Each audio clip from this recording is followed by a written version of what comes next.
How's it going, viewers? Welcome back to another video. And today, it's the first video of 2026. It's the first F1 related video of 2026, and we're going to be going through my Formula One predictions for the entire 2026 season. As always, this is going to go out on Spotify too, so if you want to listen to this in listening form, you can go and do that.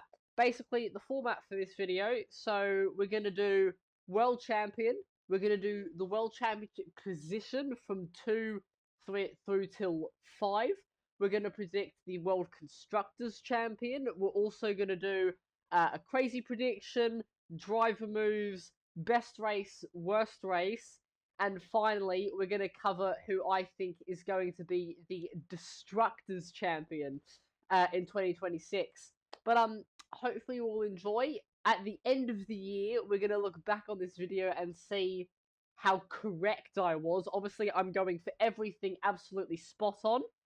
But, yeah, without further ado, let's get straight into some 2026 positions. Fresh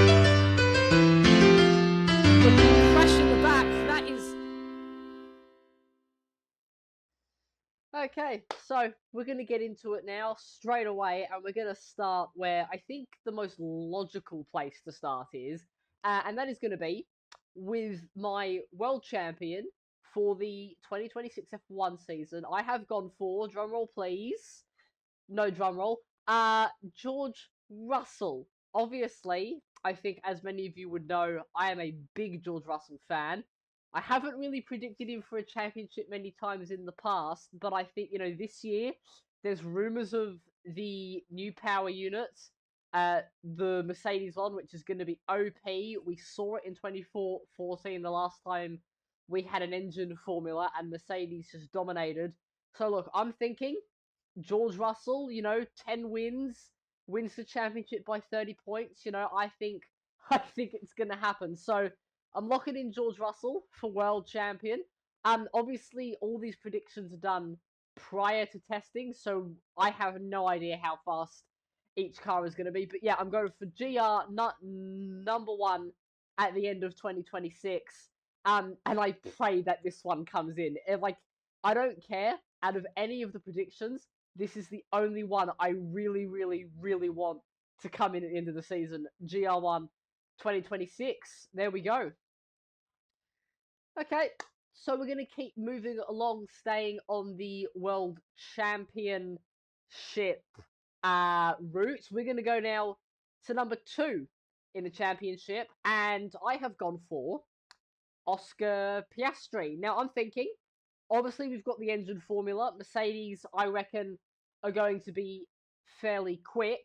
I also think McLaren are going to be fairly quick. Obviously, they've got the same engine.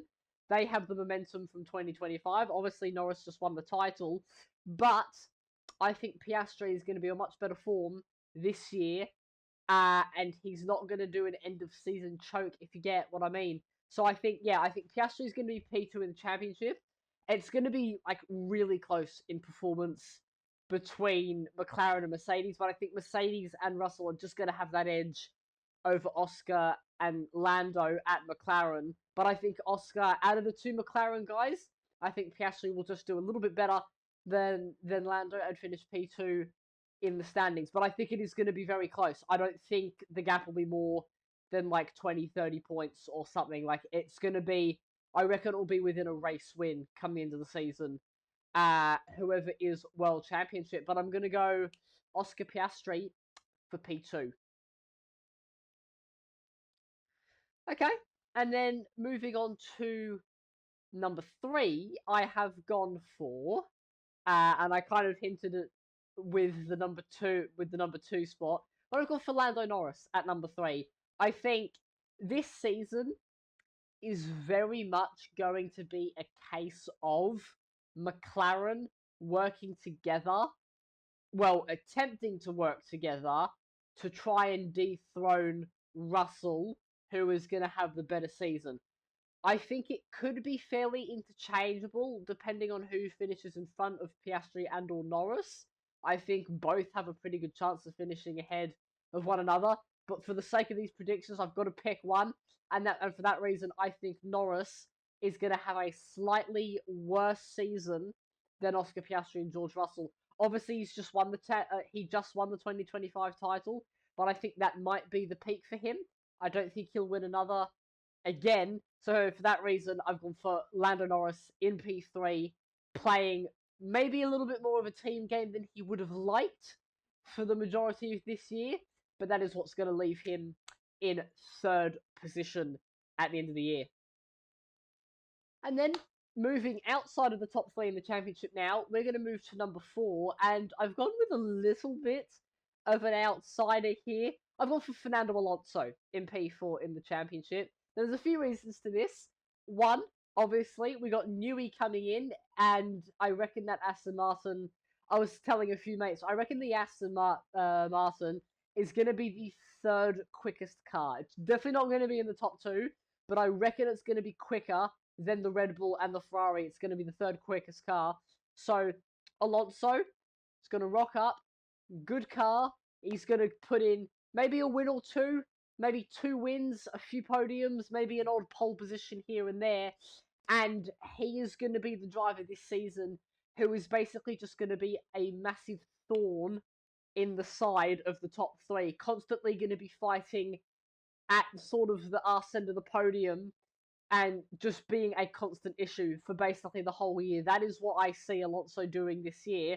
And for that reason, I don't think he'll break top 3 in the championship. That's a little too much to ask. But, you know, a solid P4 at Aston Martin gives them good cash and everything. And then a bigger title charge in 27, maybe. But yes, I think Fernando Alonso is going to be P4 at the end of the year. But I think this is probably one that is the most unlikely to happen, I think, out of everything I've gone for in this video. But Alonso P4. And then for our final world champion position that I have predicted, obviously we're going 1 through 5.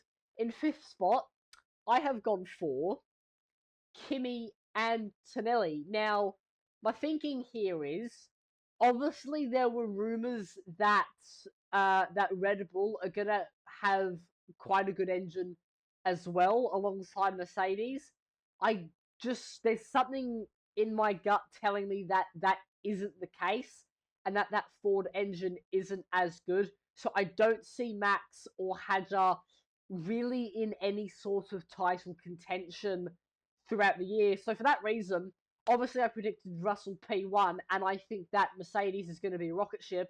I've gone with Antonelli in P5. You know, teammates to George Russell. It's his 2nd season now. He's got, you know, a sprint pole under his belt. He's got a few podiums to speak of. And, you know, we know that he is no slouch. He is no slouch behind the wheel of an F1 car. So I think for that reason, Kimi Antonelli, obviously I think he's going to play a bit of the second man role in 2026, trying to help George win the title. But Antonelli, a solid P5 in the standings for his 2nd season. Honestly, I wouldn't mind seeing this come in. I think it would be quite good for him.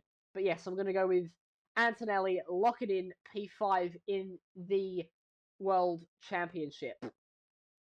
Okay, so moving away from the Drivers' Championship now, we're going to move on to my prediction for the Constructors' Champion. Now, I've got a bit basic here. Obviously, the Russell prediction and the Alonso prediction is a bit wild. Obviously, I like to be a bit wild with predictions, but I'm going to go a little bit more basic with my Constructors' prediction, and I'm going to go for McLaren. I've got both McLaren drivers in the top 3. I don't think a McLaren driver will win the Drivers' Championship, but, you know, they're going to have a good car. They're going to carry over from last year, because they, you know, McLaren are the ones with the momentum going into 2026. Obviously, new regulation change. I expect McLaren to at least get it somewhat correct, you know, and I think they are going to have the best car overall. They might not have the best package in certain specific areas, but I expect McLaren to have the best overall package going into 2026. And with Piastri finishing 2nd and Norris finishing 3rd in the championship, I expect McLaren to fairly convincingly win the Constructors' Championship. So, McLaren, P1 in the constructors at the end of the year, I think this is the most likely thing to happen this year. If I'm going to get any of these predictions right, I think this is the most likely. Okay, so we're going to keep moving along in this video. The next thing I'm going to predict, the best race of the season and the worst race of the season. So we'll start with the best race, which I think, well, which I'm predicting, is going to be Brazil, Interlagos. Now, normally, like in most years, Brazil is the best race. It has the best weather. It is one of the best layouts, I think, on the Formula One calendar.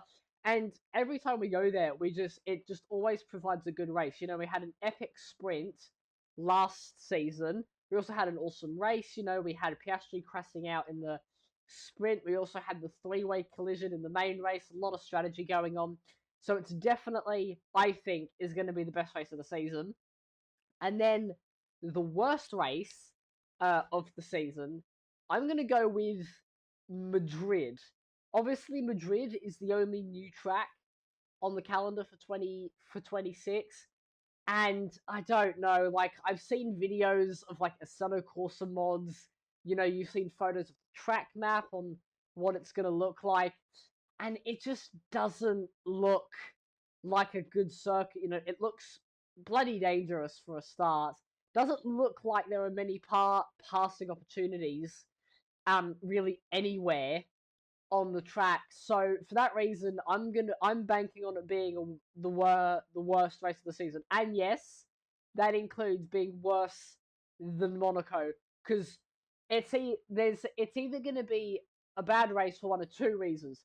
Either there's going to be no overtaking, and it's just going to be like well, not a DRS train, but a mum train or whatever they're calling it now.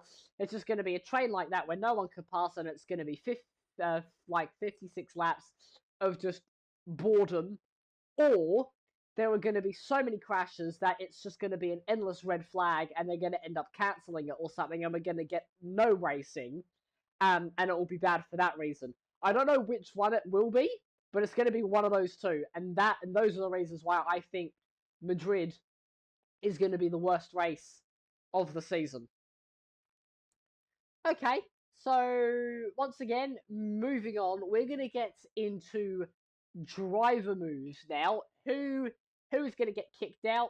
Who is going to maybe come into the sport? I haven't gone too in depth in this, but I think there is going to be one driver move in 2026, and I think that is going to be Alfred Lindblad loses his race seat to Yuki Tsunoda. Now, this is quite brave. I'll explain my thinking, right? So we're going to go into 2026. Lindblad and Lawson in the RB. Obviously, Tsunoda will be reserve driver. And I think we'll get maybe 5 or 6 races in. Lindblad won't have scored any points. Will have written the car off quite a few times in some fairly big accidents.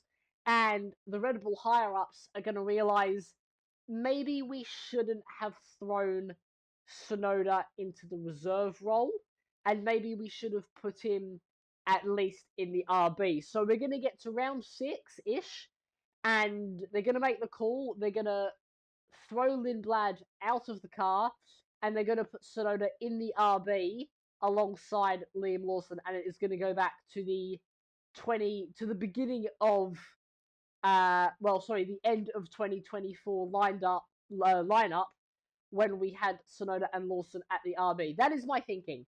Do I think it's going to happen? Maybe, maybe not. This one's a bit of a toss-up. But if there are going to be any moves on the grid in 2026, it's going to be this one. So for that reason, Arvid Lindblad loses his race seat to Yuki Tsunoda halfway through the season. Okay, moving on now. So now we're going to get into maybe the most debated part of the video. We're going to go into my crazy prediction for the 2026 season. Yes, I will admit I am copying Matt and Tommy a little bit when I do the wording for this prediction, but it's fun and I like it. So we're going to get into it. My crazy prediction for the 2026 Formula One season is that Alpine score 2 or more podiums. This means that it doesn't matter which driver, it could be Colapinto or Gasly, but as a team, they score two podiums at least. So if they only get one podium, this prediction does not count. They need to score 2 podiums or more across the whole season. This is probably the bravest prediction I'm doing in this video. I'm thinking, like, obviously Alpine have jumped away from the Renault power unit and they're going over to the Merc power unit. Maybe with Gasly, you know, he's an experienced driver. Obviously, he has a win in that AlphaTauri, and maybe with that OP engine, maybe he sneaks in a podium here and there. I don't think Colapinto will get a podium, but that is why I have left the wording intentionally ambiguous with this, because if I would have gone for, oh, Gasly gets 2 podiums, that's a lot trickier. So I've left it ambiguous. I'm going for Alpine as a team, 2 podiums. I don't expect this to come in at all, but if it did, this would be an elite prediction from me. But yeah, that's what we're going to go with. Alpine, crazy prediction, 2 or more podiums across the season.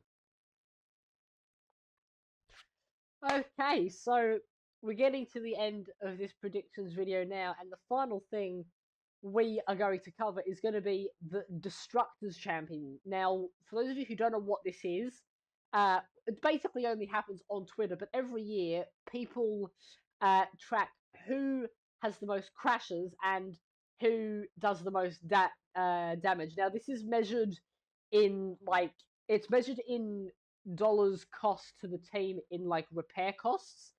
But it is essentially another way of measuring who has the most crashes in a season. And for the Destructors Champion in 2026, a lot of people aren't going to like this, but I have gone for Lewis Hamilton.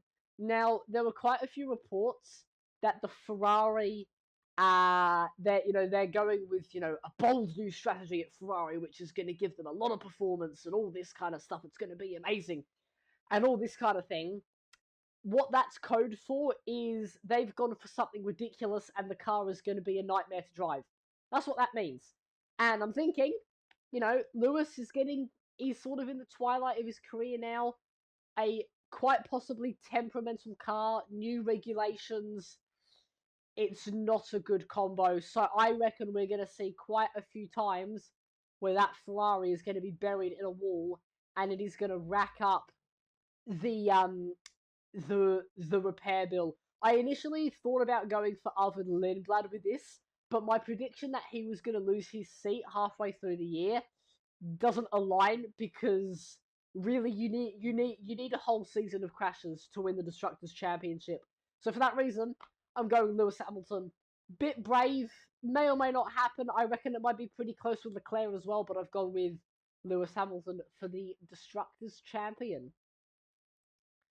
But there we have it, everybody. Hopefully you all enjoyed that. That was the first video of 2026, the first F1 related video of 2026, and I hope you all enjoyed it. We're gonna, obviously, like I said, we're gonna come back in a year's time, or just under a year's time, and see how close I was with these. But yeah, that is gonna do it. Stay safe, make awesome choices, have a good day, and I'm gonna see you all in the next F1 video, which will come out soon, or whenever we have the next piece of F1 news. So take care, everybody. Bye bye.